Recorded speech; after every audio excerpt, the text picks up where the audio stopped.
Hello YouTube, I'm Zach, you're watching Zach DTV, the place for interesting news from around the net. In today's episode, we're going to talk about some research that thinks they might be able to bring the dead back to life. We also have a new app that could put you into augmented reality.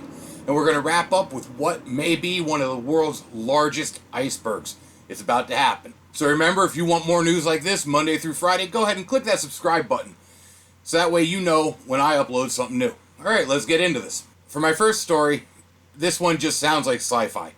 It comes from a Philadelphia-based company called Bioquark, and they plan to launch a study this year into reviving brain-dead patients using stem cells and some other therapies. Now, I know you're not looking for a 20-minute explanation video here, so I'll give you the basics of it.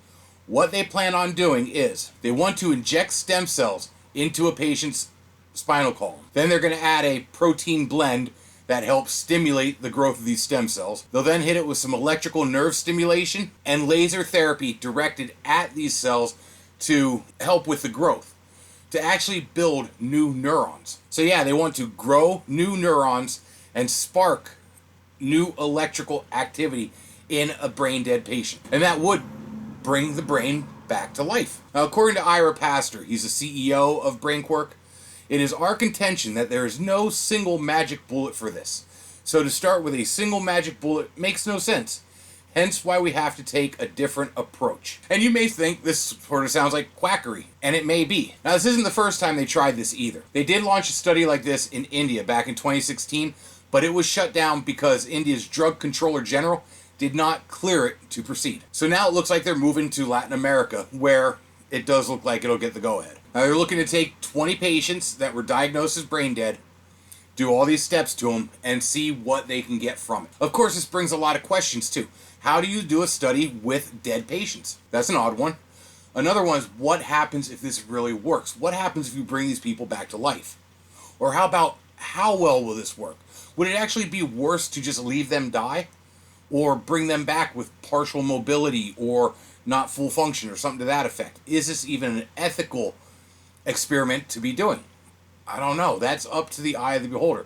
Is the risk worth the reward? According to Pastor, while full recovery in such patients is indeed a long-term vision of ours and possibility that we foresee with continued work along this path, it is not the core focus or primary endpoint of this first protocol. Basically, they just want to test this and see if it works. That's all they're going for. Now, as far as the steps are taken to do this, there are proven examples of each one of these. Stem cells have been shown to regrow neurons in children with brain damage. The transcranial laser devices have worked to provide people coming out of comas with more mobility. And even the nerve stimulation part of this has been shown to work in other studies with coma patients. So it's all positive. It all could work. And putting it all together might make it happen. Could this be a chance to beat the biggest adversary humankind has ever had? I don't know. We're fighting a battle with death itself here. Alright, that was a bigger story than I usually get into, but I just thought it was amazing to think that we are in the scientific steps of fighting death. Let's go to something a little more fun, a little more happy. In fact, let's go with the MISO Happy. MISO Happy is a new app being published by Futurefly. They're a team out of Finland that develops apps for iPhone and Android. So what this does is takes your selfie, analyzes it, and puts it on a 3D augmented reality character, a cartoon character, and then inserts that into real life. So if you wanted, you could have your guy strutting down a street looking kind of like a one of those Mii's from Nintendo, but you could throw them into any scenario.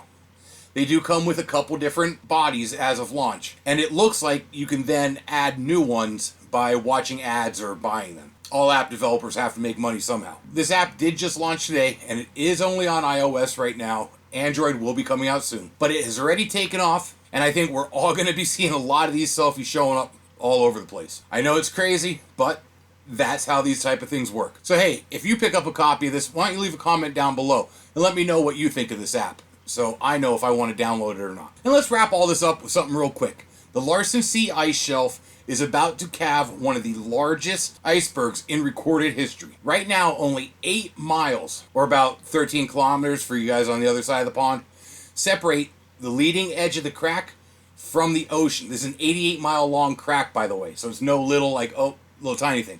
It's 88 miles long, and it's cutting in towards the ocean now. It grew 11 miles just last week.